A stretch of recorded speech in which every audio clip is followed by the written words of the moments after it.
Nous les femmes, nous avons un outil extraordinaire à notre disposition pour mieux gérer notre énergie et être davantage performante au travail et atteindre nos objectifs. Cet outil, c'est notre corps et plus précisément notre cycle menstruel. Le problème, c'est qu'il y a beaucoup de tabous autour de ça, notamment autour de la menstruation. Et on a un rythme biologique qui est différent de celui des hommes. Les hommes fonctionnent sur un cycle de 24 heures, alors que nous fonctionnons davantage sur un cycle moyen de 28 jours. Et aujourd'hui, on peut dire qu'on évolue dans une société patriarcale, donc les règles de fonctionnement ont été érigées par et pour les hommes. Et donc c'est pour ça que nous, les femmes, nous arrivons dans une société, on arrive au monde avec des règles, des modes de fonctionnement qui ne sont pas du tout en adéquation avec la façon dont on devrait naturellement fonctionner parce que notre biologie est différente. Donc c'est pour ça qu'on a souvent le sentiment de lutter, que c'est dur, que c'est fatigant, parce qu'en fait on ne suit pas notre rythme, qui est un outil extraordinaire justement pour pouvoir obtenir de meilleurs résultats dans ce que nous faisons, parce qu'en fonction de notre cycle, en fonction des périodes de notre cycle, on va pouvoir faire des tâches qui vont être plus performantes parce que plus en accord avec notre biologie à l'instant T. Je suis tombée dans l'analyse du fonctionnement du corps lorsque j'ai voulu tomber enceinte pour la première fois. Et donc je suis quelqu'un qui ne se bourre pas aux médicaments, voilà, tout ce qui est un peu en dehors du naturel, qui est trafiqué, trop traité, etc. C'est pas du tout mon mode de fonctionnement. Et donc je me suis tournée vers des méthodes naturelles pour pouvoir optimiser ma faculté à tomber enceinte rapidement. Et donc la chose que l'on trouve très facilement, c'est justement de prendre sa température avant même de se lever le matin pour suivre l'évolution de sa température. Et on sait que la période d'ovulation arrive lorsque notre température est plus basse que habituellement. Donc je suis tombée dans ces études-là à ce moment-là, et je suis tombée enceinte très, très rapidement parce qu'en fait je savais à quel moment les probabilités pour tomber enceinte étaient les plus fortes. Et puis il y a environ 4-5 ans, 5 ans je dirais, j'ai découvert que je pouvais aussi utiliser mon cycle menstruel pour pouvoir planifier mon travail et du coup optimiser la gestion de mon énergie et avoir de meilleurs résultats. Et donc depuis ce jour, alors c'est pas parfait, mais depuis ce jour, je fais toujours très attention lorsque j'organise notamment mes événements en ligne ou lorsque je prends des rendez-vous clients à certains moments du mois, je fais extrêmement attention par rapport à mon cycle. Donc j'ai vraiment envie de te transmettre ces clés-là. Et pour aller plus en profondeur sur les connaissances de base que j'avais, je me suis appuyée sur un ouvrage qui a été écrit par une coach de santé américaine et qui est vraiment spécialiste du soin des hormones chez la femme et qui s'appelle Alisa Vitti. Et Alisa Vitti a donc écrit plusieurs ouvrages, mais celui sur lequel je me suis appuyée parce qu'il est davantage focus sur la planification et comment être davantage dans le flow, et bien cet ouvrage c'est In the Flow. Donc je me suis appuyée sur une partie de cet ouvrage, notamment pour te transmettre les clés dont tu as besoin pour pouvoir mieux agencer, mieux organiser ton temps de travail, justement pour sortir de ce schéma de lutte et revenir au fonctionnement biologique de la femme qui est davantage calqué sur celui de la lune, alors que l'homme qui a un fonctionnement cyclique sur 24 heures est lui plus à calquer sur le soleil. Donc je vais te partager ces différentes phases, on va les décomposer et je vais te donner certaines informations, notamment sur les tâches que tu peux faire en fonction de ton cycle. Donc la première phase, c'est la phase folliculaire. Donc elle dure à peu près entre 7 et 10 jours et c'est vraiment cette période qui suit la fin de nos règles. Donc à partir du moment où il n'y a plus de saignement, on entre dans cette phase folliculaire et donc là on a un regain d'énergie et donc on va être plus dans une dynamique de créativité et de planification. Donc là c'est le moment idéal vraiment pour planifier en fait, planifier notre travail, planifier nos semaines. Ça va être le moment idéal aussi pour faire des tâches qui sont plus qui nous stimulent davantage intellectuellement ou qui demandent une certaine concentration parce que comme on se retrouve avec un pic d'énergie, et bien voilà, c'est le moment idéal pour faire ce genre de travail. Comme on a en fait à ce moment-là une montée d'œstrogène dans notre cerveau, et bien ça va nous permettre justement de travailler sur des tâches qui sont plus dans un mode de résoudre des problématiques parce que c'est une phase qui va venir nous stimuler. Donc on est aussi davantage créatif et créative. Et c'est vrai que moi, ces moments-là, je les sens parce que comme je suis une créatrice de contenu, eh bien, je sens que des fois, j'ai mille et une idées, que ça coule, que je peux écrire plusieurs posts à publier après sur les réseaux sociaux. Et parfois, dans le mois, je suis vraiment dans des périodes où où j'ai pas d'inspiration, je sais pas quoi écrire. Et donc, c'est intéressant de s'observer. Encore une fois, hein, la compétence de la conscience de soi, c'est vraiment la compétence phare, première, que nous devrions tous et toutes développer. Donc, dans cette phase folliculaire, au niveau hormonaux, ça nous pousse à développer, à être plus dans la créativité, où on est davantage dans la créativité. C'est aussi une période idéale pour initier de nouveaux projets. Donc pour celles et ceux qui veulent créer leur entreprise, par exemple, ou changer de boîte, ça peut être le bon moment pour se lancer. Donc on est vraiment dans cette période de planification. J'ai une nouvelle idée, je lance un nouveau projet et donc voilà, je sors mon fichier Excel ou mon tableau rétro-planning et je me mets en mouvement.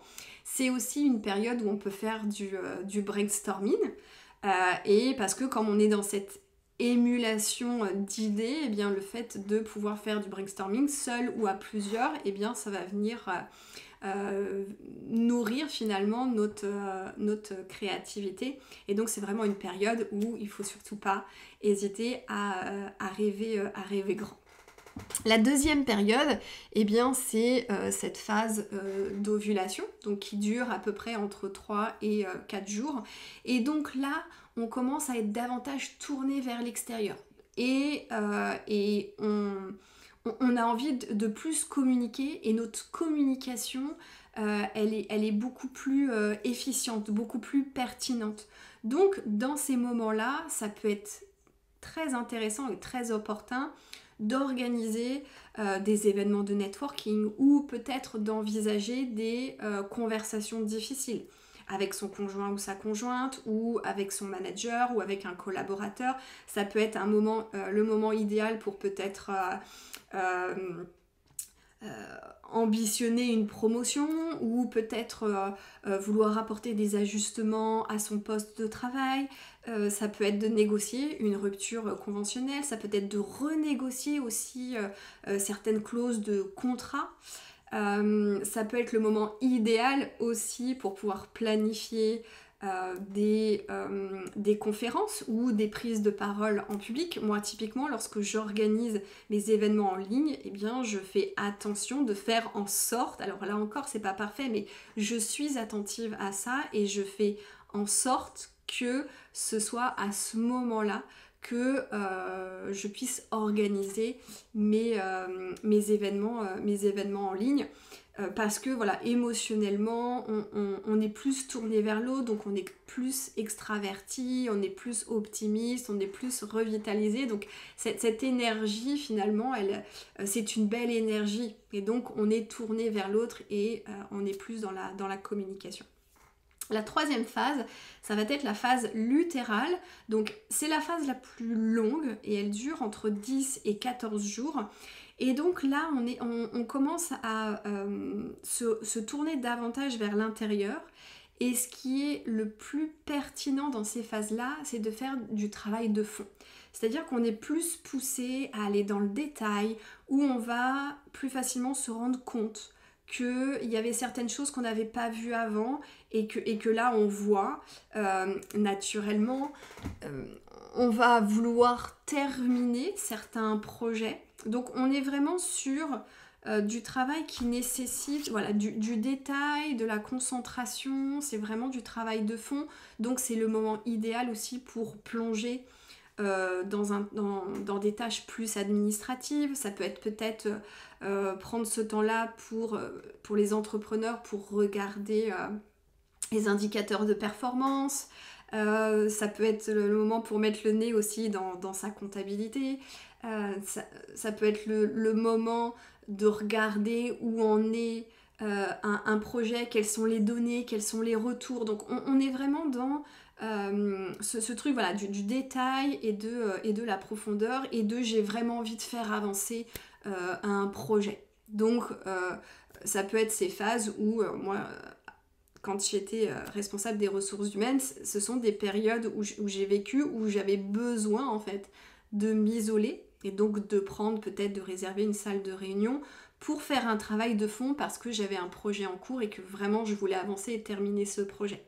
Donc à cette époque-là, je fonctionnais naturellement comme ça, mais aujourd'hui, je sais finalement à quoi ça correspond en termes de phase par rapport à mon cycle. Et donc on peut être aussi plus performant et performante dans ces moments-là. Donc notre cerveau, naturellement, il est plus tourné vers une responsabilité qui nous aide à remarquer justement là où certains détails n'ont pas été vus.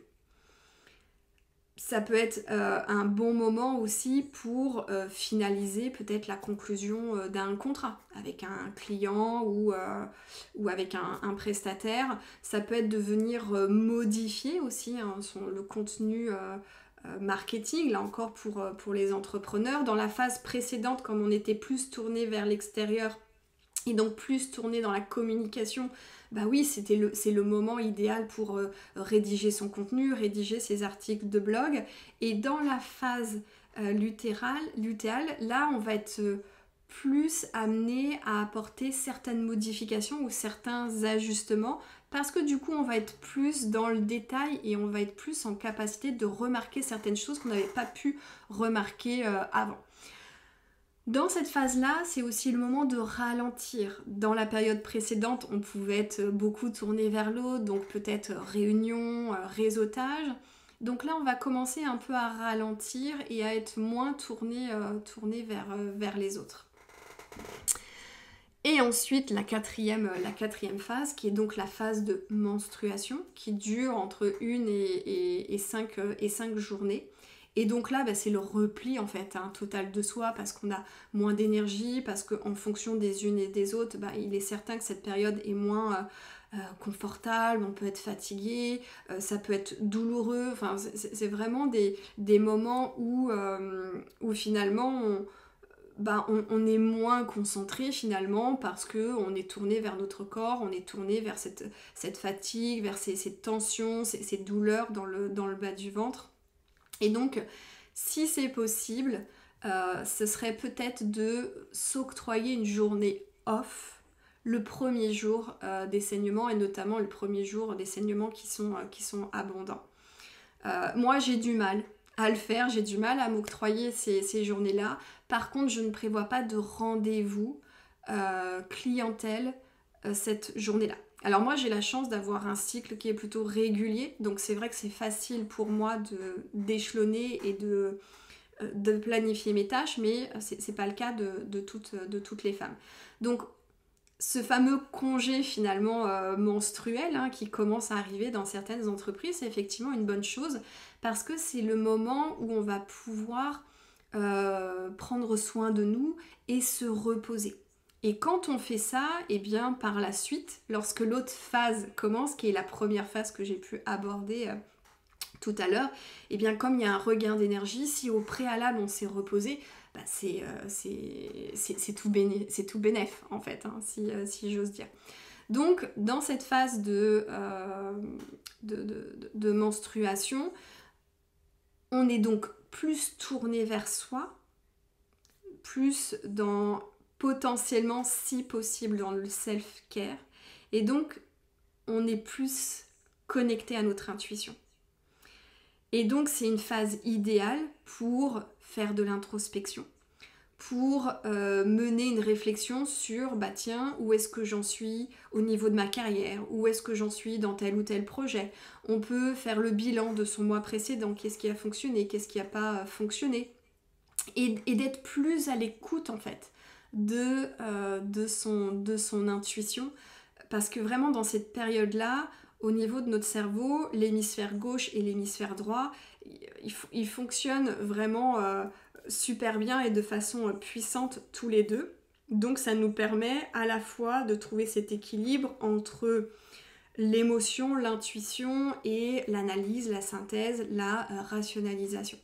Donc c'est c'est une période qui est courte, mais qui peut vraiment être optimisée par rapport à ça. Ça peut être aussi ces périodes où on va se poser des vraies questions, des questions existentielles. Si aujourd'hui tu es toujours salarié et que y a une baisse de motivation, il y a une baisse d'énergie, que tu commences à perdre le sens de ce que tu fais, ça peut être aussi un beau moment pour se poser, ouvrir un journal et commencer à écrire de façon spontanée ce qui te vient et te poser des questions comme est-ce que ce que je fais, j'aime beaucoup, je travaille sur tel ou tel projet, où est-ce que j'en suis sur une échelle de 1 à 10 par rapport au plaisir que je peux avoir.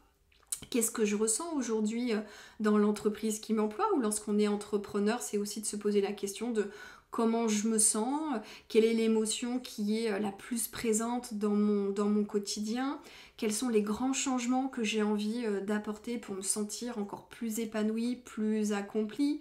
C'est vraiment finalement cette période-là dans notre phase, dans notre cycle, qui va nous permettre en fait de faire un petit rewind sur les 3-4 semaines précédentes, de peut-être réévaluer nos objectifs de carrière, nos objectifs de début d'année, nos objectifs mensuels, trimestriels, etc. Voilà ce que je voulais te partager sur le fonctionnement du cycle. Donc la première chose à faire, c'est bien évidemment de prendre un calendrier et peut-être de commencer à s'observer, à observer les modifications corporelles, d'analyser aussi nos ressentis physiologiques, puisque en fonction des différentes phases dans notre cycle, eh bien, on sent, il y a des choses qui évoluent, il y a des choses qui sont différentes. On va avoir peut-être la poitrine plus sensible. On ressent aussi dans certaines périodes de notre cycle un regain d'énergie, où on a envie de faire plein de choses, où on se sent plus créative. Donc tout ça, naturellement, on le sent. Mais pour certaines personnes qui sont déconnectées de leur corps, qui ont depuis des mois, peut-être des années, la tête dans le guidon, ça peut être plus compliqué. Donc la première chose à faire, c'est de vraiment prendre un calendrier, de commencer peut-être à analyser son cycle à partir du premier jour de ses règles, donc à partir du moment où il y a des saignements, et de regarder en fait les différentes phases entre fin du saignement, donc début de la phase folliculaire, et puis ensuite début de la phase d'ovulation, etc. Ce qui peut faciliter aussi cette analyse et le suivi au niveau du calendrier, notamment sur la période d'ovulation, puisque la période d'ovulation c'est peut-être plus difficile à ressentir, ou peut-être à agripper, j'ai envie de dire. Eh bien ça peut être de prendre sa température le matin avant même de se lever. C'est la première chose qu'on fait quand on se réveille, ça prend 2 minutes. Et puis on le note comme ça sur le calendrier, et comme ça on sait que dès que notre température baisse, eh bien on est dans une phase d'ovulation. Et donc, on sait qu'à ce moment-là, on est plus tourné vers l'autre, on est de très bonnes communicants, donc ça peut être aussi le moment idéal pour avoir des conversations difficiles. Voilà, j'espère que cet épisode qui sort un petit peu de l'ordinaire de ce que je peux partager habituellement va t'aider, va grandement t'aider pour sortir de la lutte. L'objectif c'est vraiment ça, sortir de cette lutte dans laquelle on nous a conditionnés et enfermés et revenir à un fonctionnement plus naturel qui est en fait ce qui va nous permettre tout simplement d'être plus pertinent, plus efficiente et plus performante dans nos carrières. Si tu as aimé cet épisode, je t'invite chaleureusement à pouvoir le liker, à le partager si c'est Spotify. N'hésite pas à mettre 5 étoiles et on se retrouve très prochainement pour un nouvel épisode.